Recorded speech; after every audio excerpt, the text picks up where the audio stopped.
Hey everyone, I just had a feature request sent to me, and the feature actually already exists.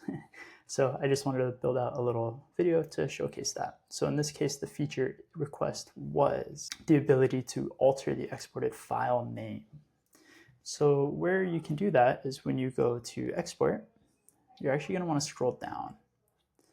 And here you can export to, tap into here, and the default is actually going to be date. But then you can adjust it. So let's save, hit export, and then let me show you. Now you have health export here. So I just want to show one more time, just so you know that it is in fact working. Let's go ahead and delete this, save, export, and now we have both with differing. And this will save. So if you want all of yours to always have this format, it should persist. And yeah, there you have it.